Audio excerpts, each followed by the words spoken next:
Hallo und herzlich willkommen zu einem neuen Video auf Finanztopia. Heute geht's um ein Thema, das wirklich jeden betrifft. Egal, ob du Azubi bist, Berufseinsteiger oder schon ein paar Jahre arbeitest. Wir schauen uns heute ein System an, das dein komplettes Geldmanagement verändern kann. Das universelle Finanzkonzept. Ein einfaches Prinzip, mit dem du dein Einkommen richtig aufteilst. Ganz egal, ob du 800 Euro oder 2600 Euro netto verdienst. Dieses System funktioniert immer, weil es nicht auf feste Beträge setzt, sondern auf Prozente. Und das Beste daran, du kannst direkt mitmachen. Hol dir jetzt einen Stift und ein Blatt Papier, denn wir machen das gemeinsam. In den nächsten 2 Minuten hast du dein eigenes Geldsystem aufgeschrieben und wirst merken, wie klar und kontrolliert sich Finanzen plötzlich anfühlen können. Viele unterschätzen, wie viel Ruhe es bringt, wenn man endlich genau weiß, wohin das Geld jeden Monat fließt. Bevor wir loslegen, kurz der Hinweis. Dieses Video dient ausschließlich Informations- und Bildungszwecken. Es ist keine Finanz- oder Anlageberatung. Wenn dir solche Inhalte gefallen und du keine weiteren Finanzvideos verpassen willst, dann abonniere jetzt den Kanal und unterstütz Finanztopia mit einem Like. Das hilft uns enorm und sorgt dafür, dass du immer auf dem Laufenden bleibst. Das Ziel dieses Videos ist einfach. Du sollst am Ende dein eigenes individuelles System haben, das zu dir und deinem Einkommen passt. Kein kompliziertes Haushaltsbuch, kein Zahlenchaos, sondern eine einfache Struktur, die dich jeden Monat sicher durchs Geldleben führt. Und das Beste? Wenn du dieses System einmal aufgestellt hast, läuft es fast von selbst weiter. Du musst nichts ständig neu planen oder rechnen, sondern einfach nur dranbleiben. Also, bereit? Dann schnapp dir deinen Stift, nimm dir kurz ein paar Minuten Zeit und lass uns dein persönliches Finanzsystem aufbauen. Du wirst sehen, schon beim ersten Durchrechnen bekommst du ein komplett neues Gefühl für dein Geld. Bevor du überhaupt anfangen kannst, dein Geld sinnvoll aufzuteilen, musst du wissen, wohin es aktuell jeden Monat fließt. Das ist der wichtigste Schritt überhaupt, die Analyse deiner Fixkosten. Nimm dir dein Blatt Papier und schreib jetzt wirklich alles auf, was du regelmäßig bezahlst. Auch Miete oder Wohngemeinschaftskosten, Strom, Internet, Handyvertrag, Versicherungen, Auto oder öffentliche Verkehrsmittel, Lebensmittel, Abos, Streamingdienste, vielleicht ein Fitnessstudio oder Musikdienst. Alles, was monatlich oder regelmäßig abgebucht wird. Diese Fixkosten sind deine Basis. In den meisten Fällen machen sie etwa 30–60% deines Einkommens aus. Bei vielen liegt der Durchschnitt ungefähr bei der Hälfte. Wenn du also 1600 Euro netto verdienst, sind rund 800 Euro Fixkosten völlig normal. Ziel ist jetzt nicht, dass du dich schlecht fühlst oder irgendwas sofort änderst, sondern dass du erstmal einen ehrlichen Überblick bekommst. Viele merken an dieser Stelle zum ersten Mal, dass kleine Beträge, die kaum auffallen, in Summe richtig Geld kosten. Jetzt kommt der wichtigste Teil dieser Analyse: die Selbstreflexion. Schau dir jede einzelne Position auf deiner Liste an und frag dich ehrlich: Habe ich das in den letzten 7 bis 14 Tagen wirklich gebraucht oder aktiv genutzt? Wenn du bei einem Abo, einer Versicherung oder einem Vertrag merkst, dass du es kaum oder gar nicht verwendest, das ist dein erster Hebel. Schreib es auf. Und hier ein kleiner Motivationstipp, der wirklich funktioniert. Kündige zuerst die Dinge, die du am längsten nicht verwendet hast. So hast du schnelle Erfolgserlebnisse, überforderst dich nicht und merkst sofort, wie du Kontrolle über deine Ausgaben zurückgewinnst. Das kann ein Streamingdienst sein, ein altes Zeitschriftenabo oder sogar ein Handyvertrag, den du nie angepasst hast. Jeder gekündigte Vertrag bedeutet mehr Freiheit und dieses Gefühl wird mit jeder gestrichenen Position stärker. Das Ziel ist, deine Fixkosten bewusst zu gestalten. Niemand sagt, du sollst auf alles verzichten. Aber wenn du am Monatsende regelmäßig denkst, irgendwie ist das Geld wieder weg, dann liegt das meist nicht an zu wenig Einkommen, sondern an unbewussten Ausgaben. Diese Klarheit ist der erste Schritt zu echtem finanziellen Selbstbewusstsein. Wenn du das gemacht hast, kannst du stolz auf dich sein, denn du hast gerade die Grundlage für dein persönliches Finanzsystem geschaffen. Jetzt weißt du genau, was du brauchst, um deinen Lebensstandard zu halten und wo vielleicht noch Luft ist, um dein Geld gezielter einzusetzen. Wenn deine Fixkosten jetzt stehen, geht's im nächsten Schritt um etwas deutlich Schöneres: dein Freizeitbudget. Denn Geld soll nicht nur funktionieren, es soll dir auch Spaß machen. Hier geht es darum, bewusst festzulegen, wie viel du im Monat für Dinge ausgeben willst, die dein Leben bereichern. Nimm dir wieder dein Blatt und schreib alle typischen Freizeitaktivitäten auf, die dich im Alltag begleiten. Essen gehen, shoppen, feiern, Hobbys, Sport, kleine Ausflüge oder einfach mal ein Kinobesuch. Viele Menschen machen hier den Fehler, solche Ausgaben gar nicht einzuplanen. Und wundern sich dann, warum am Monatsende nichts mehr übrig bleibt. Deshalb gilt: Plane dein Freizeitgeld genauso bewusst wie deine Fixkosten. Die Leitfrage ist ganz einfach: Wie viel brauche ich im Monat, um das genießen zu können, was mir wichtig ist? Sei ehrlich zu dir selbst. Nicht zu streng, aber auch nicht zu locker. Wenn du zu wenig einplanst, bekommst du Frust. Wenn du zu viel einplanst, fehlt das Geld für wichtigere Dinge. Der Richtwert liegt bei etwa 25% deines Budgets nach den Fixkosten. Wenn du also 800 Euro übrig hast, wären das rund 200 Euro für Freizeit, Spaß und kleine Belohnungen. Und das ist kein Zufall. Diese 25% sorgen für Balance. Du hast genug Geld, um dein Leben zu genießen, aber gleichzeitig noch ausreichend Spielraum für Sparen, Rücklagen und Zukunftsziele. Es geht hier nicht darum, dir alles zu verbieten oder dich einzuschränken. Ganz im Gegenteil. Es geht darum, bewusst zu wissen, wofür du dein Geld ausgibst. Wenn du dir einen Abend mit Freunden gönnst oder dir etwas Schönes kaufst, dann mach es mit einem guten Gefühl, weil du weißt, es ist eingeplant.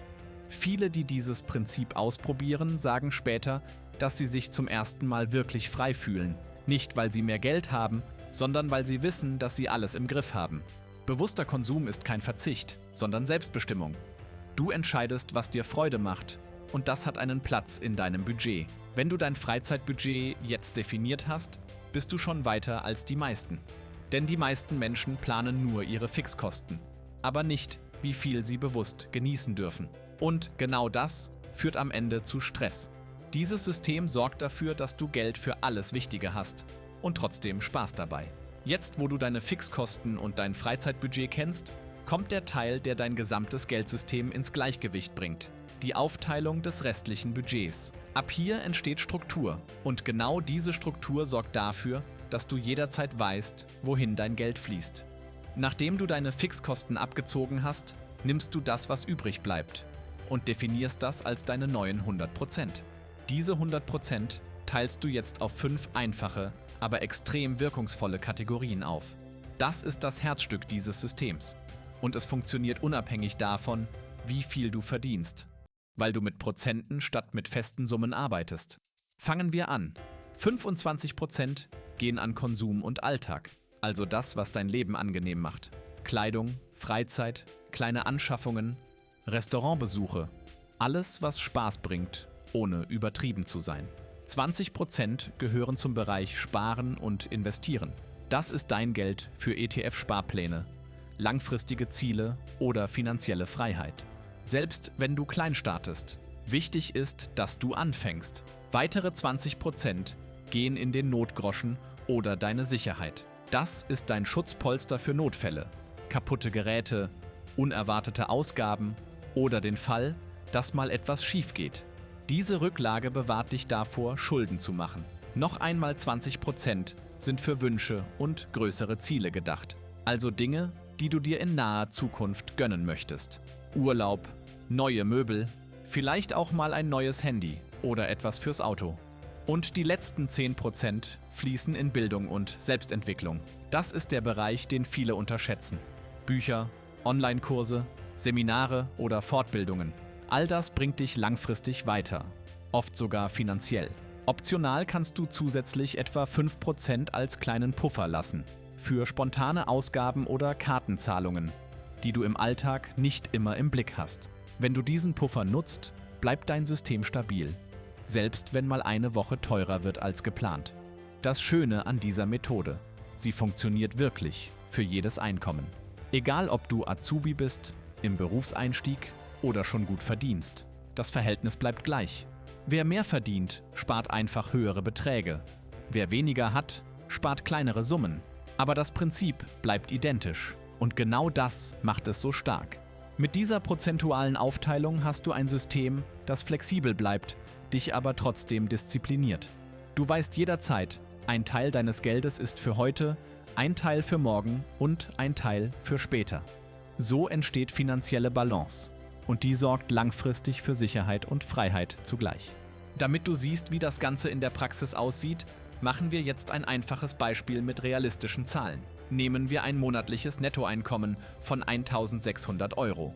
Davon gehen, wie bei den meisten, rund 50% für Fixkosten weg, also 800 Euro. Das ist dein Fundament. Miete, Strom, Handy, Versicherungen, Lebensmittel. Also all das, was du ohnehin brauchst, um deinen Alltag zu bestreiten. Damit bleiben dir 800 Euro übrig. Und genau das ist jetzt dein neues 100%iges Budget. Dieses Geld teilst du nach dem Prinzip auf, das wir gerade besprochen haben. 25% gehen an Konsum und Alltag. Das sind 200 Euro. Dieses Geld darfst du bewusst für Freizeit, kleine Anschaffungen, Kleidung oder Essen gehen nutzen. Kein schlechtes Gewissen, kein Grübeln. Es ist eingeplant. 20%, also 160 Euro, wandern in deinen Bereich Sparen und Investieren. Das kann ein ETF-Sparplan sein, ein langfristiges Ziel oder einfach Geld, das du dir für die Zukunft aufbaust. Der Betrag ist nicht entscheidend. Wichtig ist, dass du diesen Schritt jeden Monat machst, damit sich langfristig Vermögen aufbaut. Die nächsten 20%, ebenfalls 160 Euro, gehören zu deinem Notgroschen. Das ist dein Sicherheitsnetz für unvorhergesehene Situationen. Wenn du den einmal aufgebaut hast, zum Beispiel 3 Nettomonatsgehälter als Ziel, kannst du den Prozentsatz später verringern oder umschichten. Aber am Anfang ist dieser Teil Gold wert. Dann kommen noch einmal 20%, also wieder 160 Euro für Wünsche und Ziele. Das ist das, was du dir bewusst gönnst. Urlaub, Technik, Events, vielleicht auch etwas, auf das du schon länger hinarbeitest. Hier geht es um Motivation. Wenn du dir etwas aus diesen Mitteln finanzierst, weißt du, du hast es dir geplant und verdient. Und die letzten 10%, also 80 Euro, fließen in Bildung und Selbstentwicklung. Ein Buch, ein Kurs oder einfach etwas, das dich langfristig weiterbringt. Wer regelmäßig in sich selbst investiert, profitiert davon am meisten, weil Wissen dir immer Zinsen bringt. Zum Schluss kannst du, wenn du möchtest, noch rund 5%, also 40 Euro, als kleinen Puffer lassen. Dieser dient als Sicherheit, wenn mal eine unerwartete Kartenzahlung oder eine kleine Extrarechnung reinkommt. Und das war's. Du siehst, es ist simpel, klar strukturiert und völlig unabhängig davon, wie viel du verdienst. Das System sorgt dafür, dass du für alles einen festen Rahmen hast, ohne den Überblick zu verlieren oder ständig neu planen zu müssen. Natürlich sieht die Realität nicht bei jedem gleich aus. Manche zahlen weniger Miete, andere deutlich mehr. Deshalb schauen wir uns jetzt an, wie das System funktioniert, wenn deine Fixkosten etwas höher sind. Sagen wir 60% deines Einkommens. Bleiben wir beim Beispiel von eben, 1.600 Euro netto. Wenn davon 60% auf Fixkosten entfallen, sind das 960 Euro. Damit bleiben dir 640 Euro übrig, also 10% weniger Restbudget als im Standardfall. Jetzt könntest du denken, na super, dann funktioniert das System für mich ja gar nicht. Doch genau das Gegenteil ist der Fall, denn das Konzept ist flexibel. Diese 10% Differenz verteilen wir gleichmäßig über die restlichen Kategorien, aber mit einer klaren Regel. Der Notgroschen bleibt immer unberührt. Sicherheit steht an erster Stelle. Das heißt, wenn dein Restbudget kleiner wird, kürzt du die anderen Bereiche ein kleines Stück, aber dein Sicherheitsnetz bleibt gleich stark. In der Praxis bedeutet das, anstatt 25% für Konsum zu verwenden, nimmst du vielleicht 23%. Beim Sparen und Investieren gehst du von 20% auf 18% runter, bei Wünschen und Zielen ebenso und bei Bildung von 10% auf 8%. So reduzierst du die Ausgaben gleichmäßig, ohne dass eine Kategorie komplett wegfällt.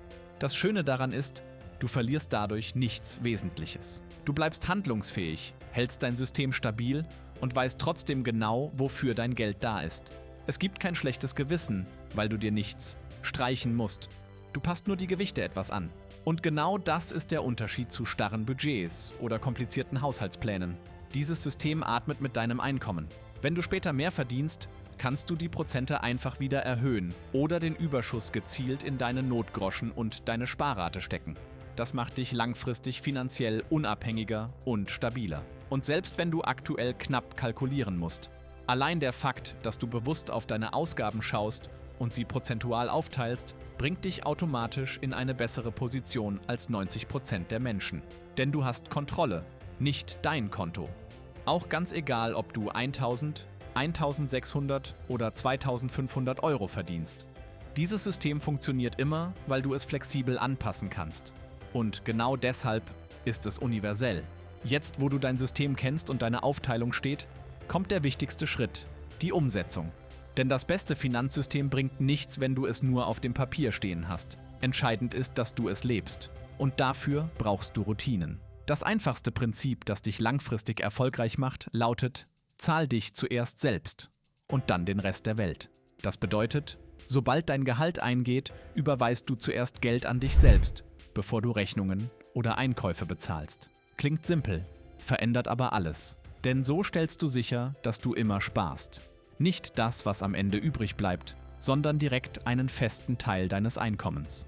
Ein Beispiel: Wenn du dein Gehalt bekommst, überweise sofort deine Sparrate und deinen Notgroschen. Das können 50 bis 100 Euro für deinen ETF-Sparplan oder dein Depot sein und nochmal 50 bis 100 Euro auf ein separates Konto für deinen Notgroschen. Mach diese Überweisungen am besten automatisch. Richte einen Dauerauftrag ein, der direkt am Tag nach dem Gehaltseingang läuft. So musst du gar nicht mehr daran denken und das Sparen passiert von ganz allein. Auf deinem Hauptkonto bleibt dann nur noch das, was du wirklich zum Leben brauchst, also für laufende Zahlungen, Freizeit und Alltag. Der Vorteil? Du siehst sofort, was du wirklich ausgeben kannst, ohne dich jedes Mal zu fragen, ob du gerade Geld vom Sparen anzapfst. Wenn du möchtest, kannst du dir dafür mehrere Konten anlegen. Zum Beispiel ein Hauptkonto für alle Fixkosten, ein Spaßkonto für Freizeit und Konsum und ein Sparkonto für deine Rücklagen und Investments. Manche Banken bieten sogenannte Unterkonten oder Spaces an, mit denen du das visuell trennen kannst. Perfekt, um dein System übersichtlich zu halten. Das Ziel ist, dass du deine Finanzen so automatisierst, dass sie im Hintergrund laufen. Kein ständiges Grübeln, kein Kontrollverlust. Dein Geld arbeitet für dich. Und wenn du das einmal eingerichtet hast, dauert es keine 5 Minuten im Monat, um den Überblick zu behalten. Ein weiterer Bonuseffekt: Wenn du dich selbst regelmäßig bezahlst, also deine eigenen Ziele zuerst berücksichtigst, verändert sich dein Mindset. Du fängst an, dich wie dein eigener Finanzmanager zu sehen. Nicht als jemand, der vom Konto lebt, sondern als jemand, der sein Einkommen steuert. Wenn du das einmal umsetzt, wirst du merken, Geldstress verschwindet nicht, weil du plötzlich mehr hast, sondern weil du die Kontrolle über das, was du hast, übernimmst. Und genau das ist der Kern finanzieller Freiheit. Jetzt weißt du, wie du dein Einkommen strukturiert aufteilst, wie du dich selbst zuerst bezahlst und wie du langfristig Sicherheit, Freiheit und Spaß unter einen Hut bringst. Doch das Wichtigste ist jetzt: ins Handeln kommen. Mach's nicht später, mach's jetzt. Nimm dir wirklich 5 Minuten, schnapp dir dein Blatt Papier oder öffne dein Notizdokument und fang an. Schreib deine Fixkosten auf, plan dein Freizeitbudget und teile dein restliches Geld nach dem System auf, das wir gerade durchgegangen sind. Du musst nichts Perfektes bauen, du musst nur anfangen. Dein System wächst mit dir. Und glaub mir, wenn du diesen Schritt heute machst, ändert sich sofort dein Gefühl für Geld. Du wirst merken, dass du nicht mehr getrieben bist vom Kontostand, sondern selbst entscheidest, wo dein Geld hingeht. Genau das ist der Unterschied zwischen jemandem, der einfach nur verdient, und jemandem, der finanziell denkt. Das ist der Moment, in dem Finanzen aufhören, Stress zu sein und anfangen, Sicherheit zu geben.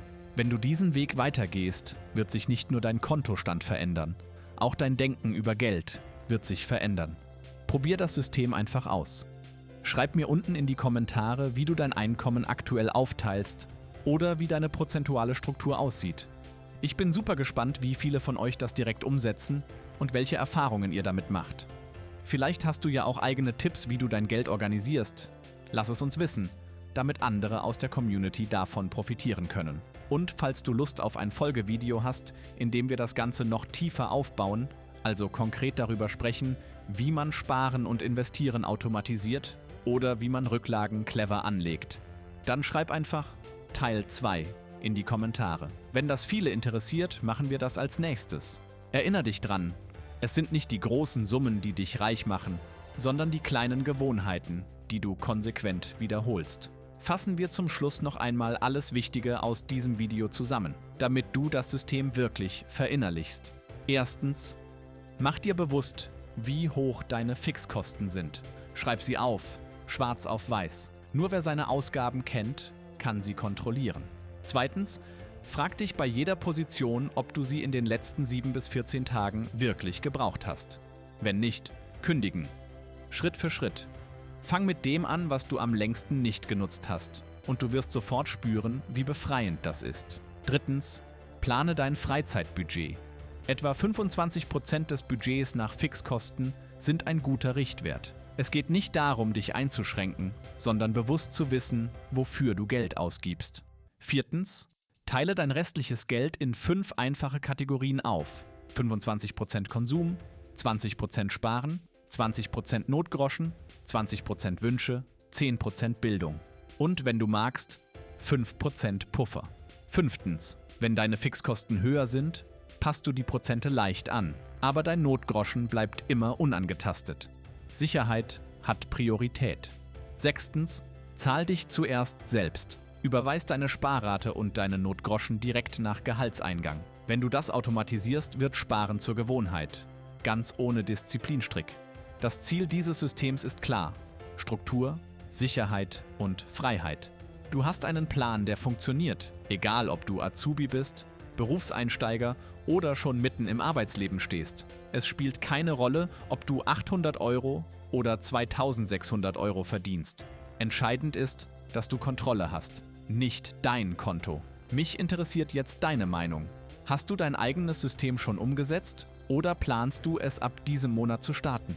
Schreib's mir in die Kommentare, ich bin super gespannt auf eure Erfahrungen.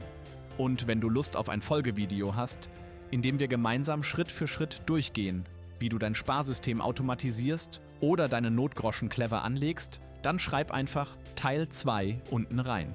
Wenn dir dieses Video gefallen hat, abonniere den Kanal und lass ein Like da, damit du keine weiteren Finanzvideos verpasst. Bleibt gesund und denk daran, Zeit ist Geld.